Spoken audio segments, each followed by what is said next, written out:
Plotting an election year strategy. What can the NDP do to gain some momentum? We talked to a member of Jack Layton's team in 2011. Also, will 2015 be the breakout year for the youth vote? I'm Afan Chaudhry. Welcome to Globe Now.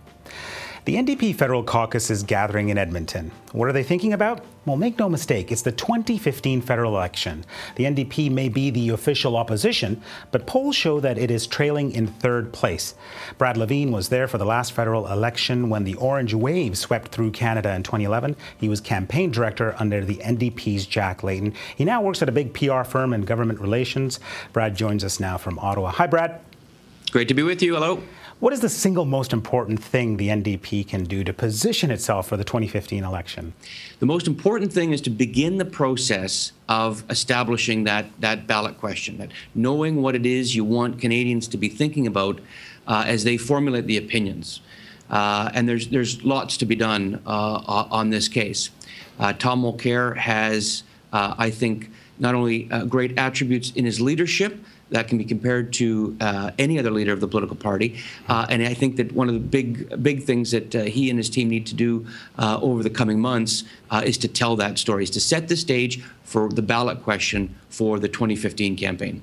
And what does your gut say? What should be the ballot question? People are starting to say, well, is it possible that, Stephen Harper could be beaten by somebody other than Tom Mulcair and the NDP? The opportunity that provides Tom and the team is to ask the question, who has the strength and the leadership, the experience really, to tackle the big issues that are facing the country right now? Being Prime Minister is not an entry-level job. There's no on-the-job training for the big challenges that face Canada after the next election, whether it's Canada on the world stage, which of course is taking huge front page copy right now, or if it's on the big domestic issues, whether it's pension security, health care, child care.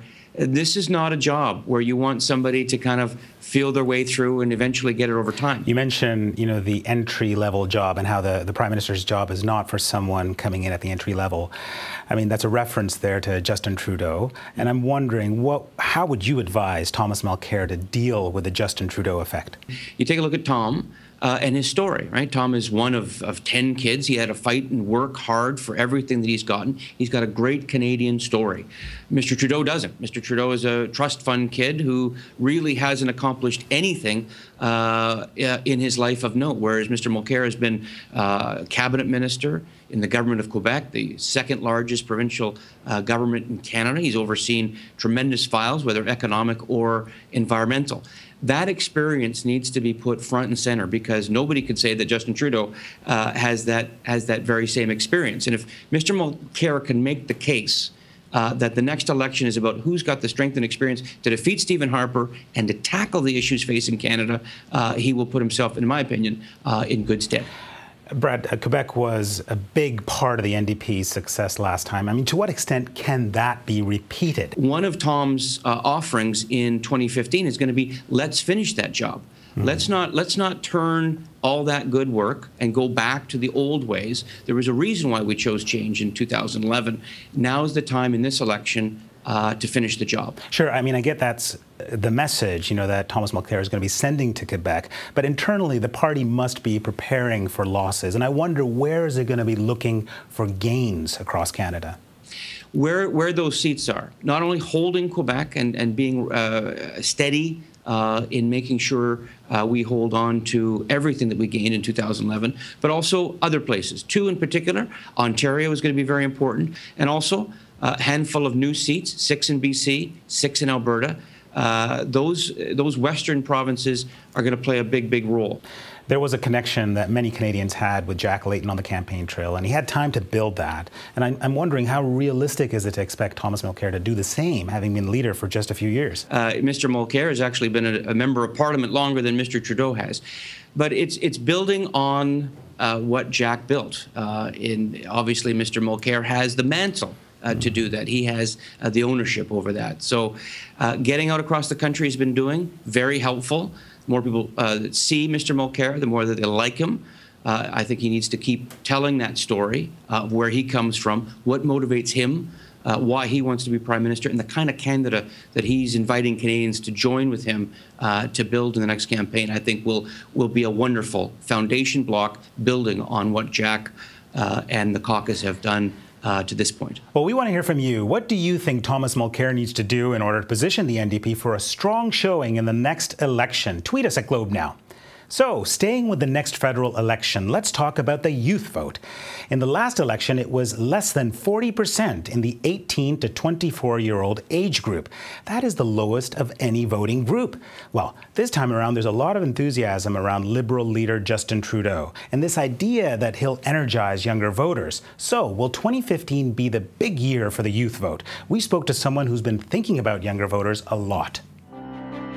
My name's Taylor Gunn. I'm the president of Civics, a national civic education organization, and our flagship program is Student Vote, a parallel election for students under the voting age. So youth voter turnout is low. Let's just be clear about that. In the last federal election, youth voter turnout, those under 30, was probably somewhere in the range of 38 to 40%. This is a generational phenomenon, which means that you're more likely to vote if you're older. You're much less likely to vote if you're under 30. And one of the greatest determinants of whether or not you vote in the next election is whether you voted in the last.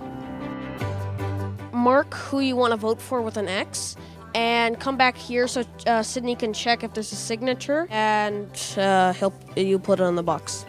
So we're trying to build a habit of voting within students under the voting age so that by the time they're 18, it's just a normal part of their behavior and citizenship. Kids usually mimic the way their parents are voting in the real elections. So in the 2011 federal election, where we had over 500,000 students participate, the kids voted for a conservative minority government with NDP official opposition blocked down to 5 seats, just like it was in the real election. Does 2015 represent kind of a resurgence of the youth vote that we've been working towards for the last decade? I think it's possible. There isn't much proof to say that it will be what people are talking about it could be. I mean, we saw a lot of hype, I'll call it, around 2011 and the vote mobs. There's no evidence that's translated into more young people casting ballots.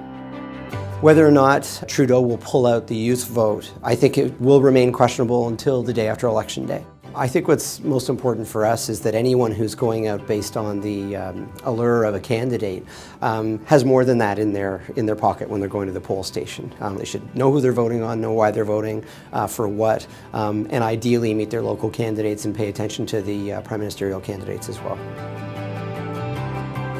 Well, we want to hear from you. What do you think is behind low voter turnout among students and young adults? Tweet us at Globe Now.